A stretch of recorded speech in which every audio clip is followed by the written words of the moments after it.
Hi, Debs Cooper, global stressologist. Crikey, there's a bit of a voice going on there. We'll start that one again. Debs Cooper, global stressologist. Thank you for joining me here today. Because today's a goodie. We know that, I'm just going to get my other computer ready. We know that Christmas is coming. In fact, Christmas is under a week away. Under a week away here in New Zealand. And this is about how to stay regulated when everyone else loses the plot at Christmas. Now, I had to giggle because even when I was saying that, my head went, Deborah, you lose the plot at Christmas. I'm sure we've all lost the plot at Christmas many times, building up to Christmas, where it's at, what it goes from. So I'm going to hit this one running. I'm just going to open this other computer here so I can see if there's any comments going on. I'd love to know if you are here, hashtag replay, just drop that in the chat. And grab your note-taking device because this is a goodie. This is a goodie. So we think this one's going to kick off. Everything's on the old go slow today, back in New Zealand. So tip number one. You're going to regulate before you respond. And this is the one that possibly gets me into trouble the most out of everything. The most. And it is, I jump. And when I think about this, something happens. Something happens and your body just tenses up. You can feel it. Or you snap and then you regret it. Not often do we snap and we feel okay about it. Or you feel that heat or tightness or whatever it is and it just rises. It just goes from there. So it could be something like you've said something at the table. And you're feeling triggered and you want to react or you do. Or and then it's actually down the track. It's later on you actually wish you'd responded differently. I'm going to put my hand up. Who's done that before? Because I definitely know it is me. Oh, my computer's on the glow. So if you're going to ask any comments, write any comments. I will be there in a moment. I'm thinking. So here's your resolution strategies for that.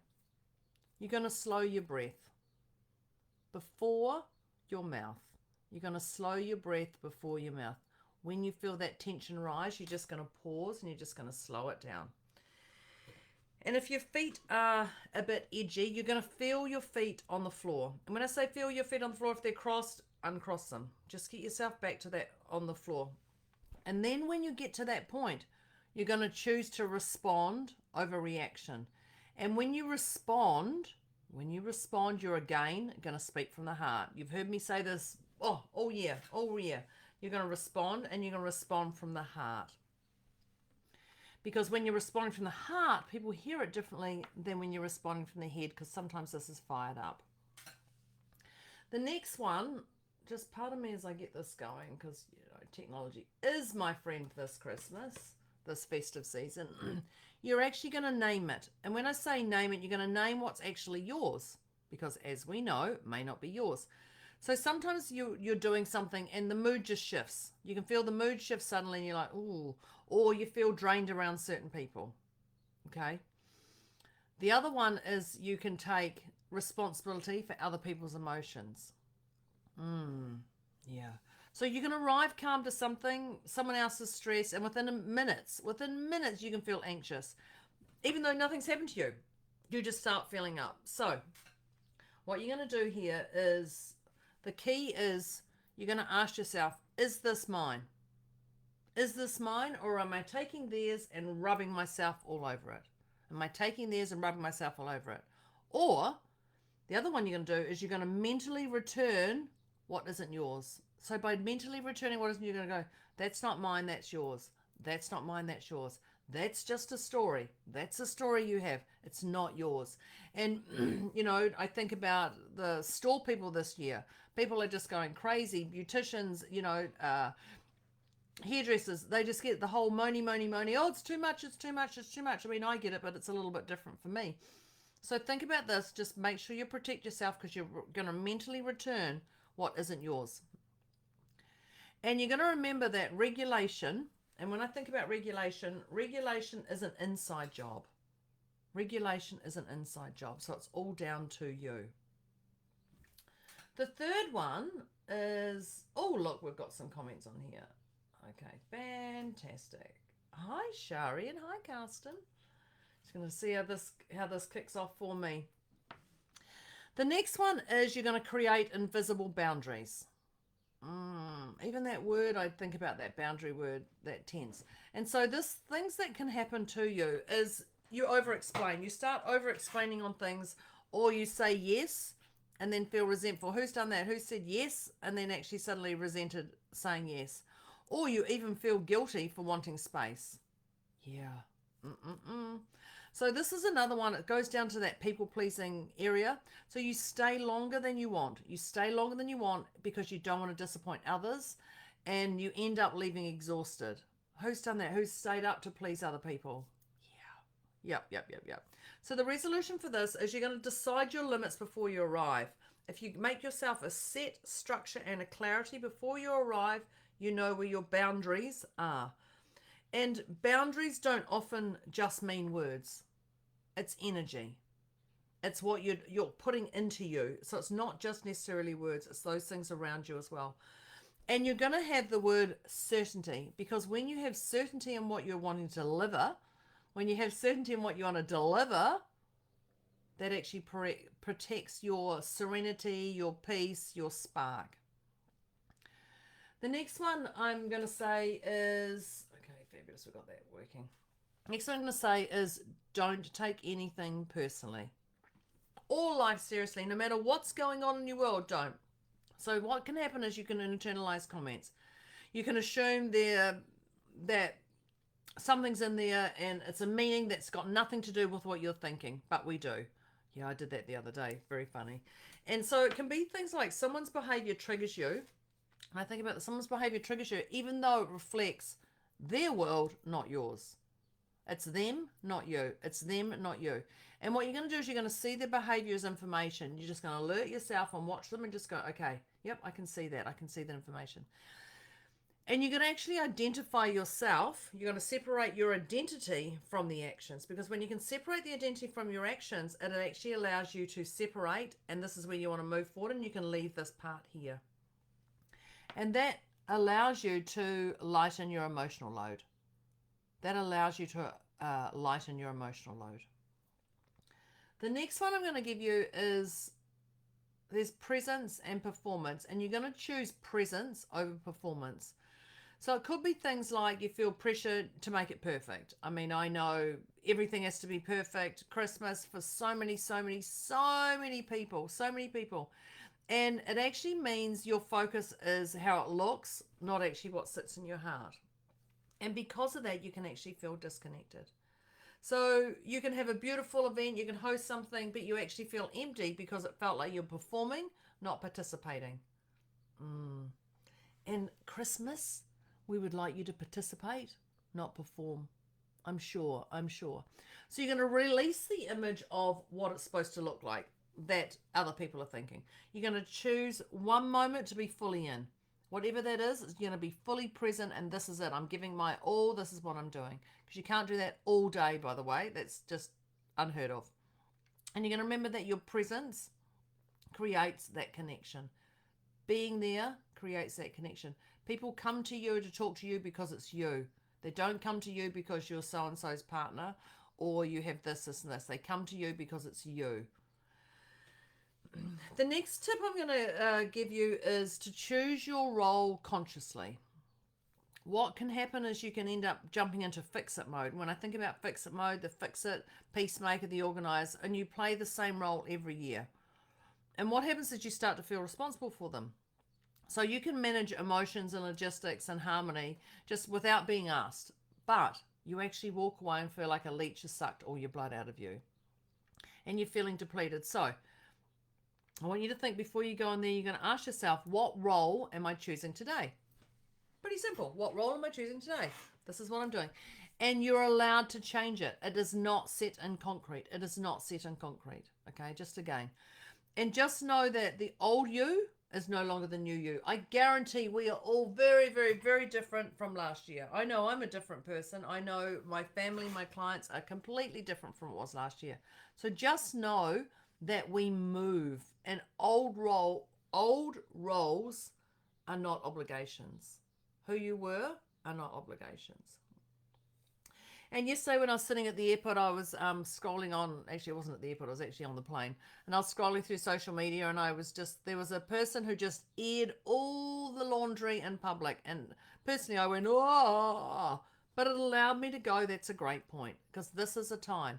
So this can be something, so you're looking for validation or assurance online, you're trying to recruit people to believe in you, or you talk about private issues with people who aren't equipped to hold the space, any of these things, or you're having a tough moment with a partner or a family, and instead of pausing, you make that public comment online.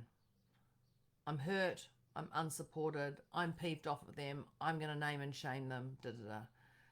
And then often hours later, you wish you handled it privately, but it's too late. It's already out there. And now it just feels way messier. So just know not everything needs an audience. Not everything needs an audience. And some things need refinement. They need clarity and a safe space for you. So I'm encouraging you to do that pause. Just process privately. Reach out to the right person. We know who that is. That would be me. Reach out to the right person and just you're going to bring your awareness and your perception back. You're going to bring it back into balance before you speak. Just know that privacy protects your power. Privacy protects your power. And discernment, which has been my word of the year, I think, it actually preserves momentum, that discernment.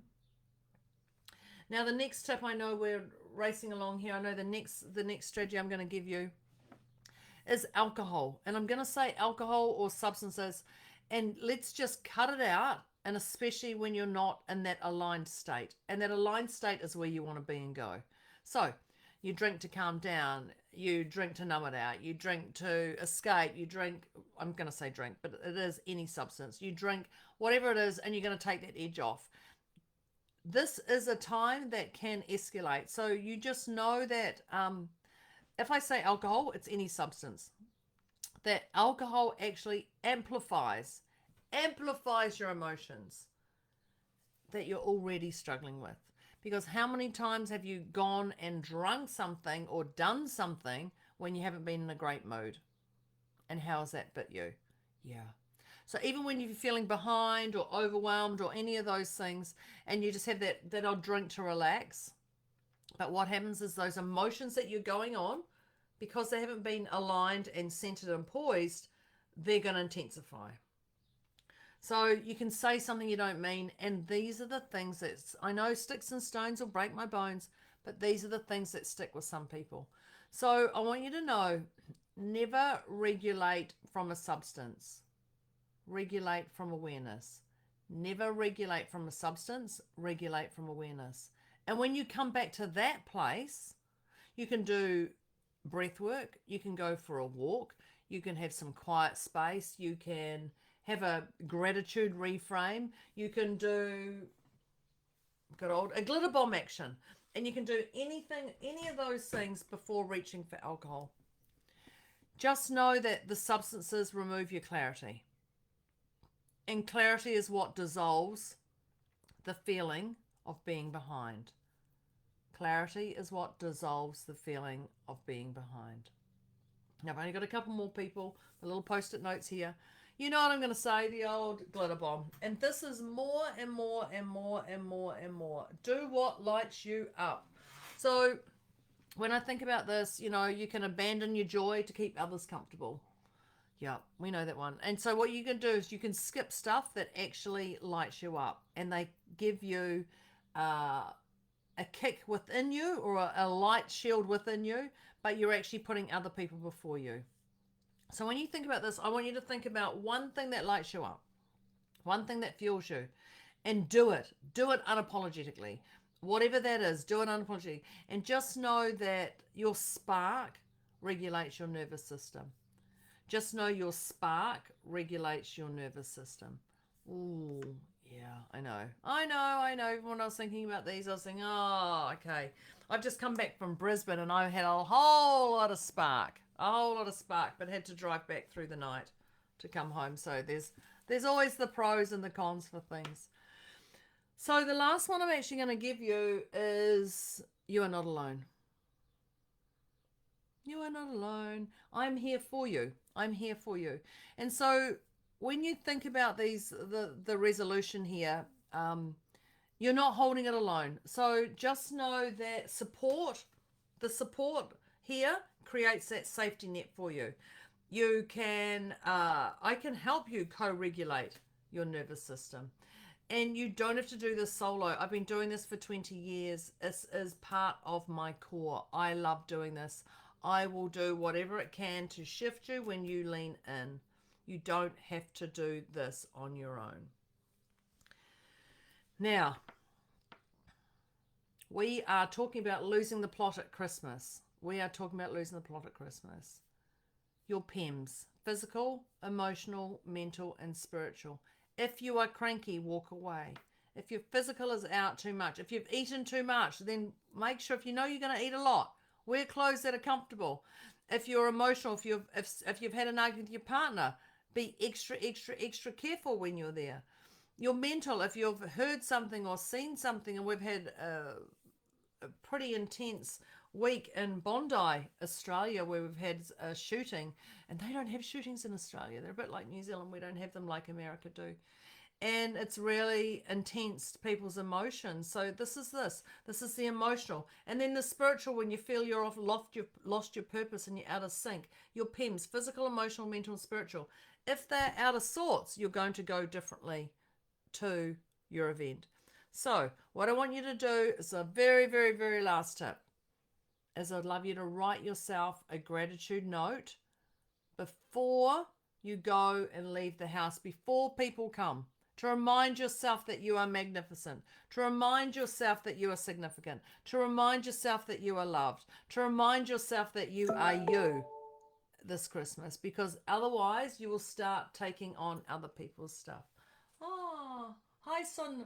Oh, is it Sonia? Sonia spelt differently. Hi, welcome. Thank you. Now, I'm going to sign off. And I'm going to ask the same question I do most calls. Are you playing the game of life to the fullest? Are you playing game of life to the fullest? So thinking about what I've given you today, after listening what you've got, what's your highest priority action step you're going to do today to achieve your inspiration? What's your highest priority action step you're going to do today to achieve your inspiration? The truth is, Christmas doesn't require you to lose yourself to belong. Christmas doesn't require you to lose yourself to belong. Debs Cooper, Global Stressologist. How to stay regulated when everyone else loses the plot at Christmas.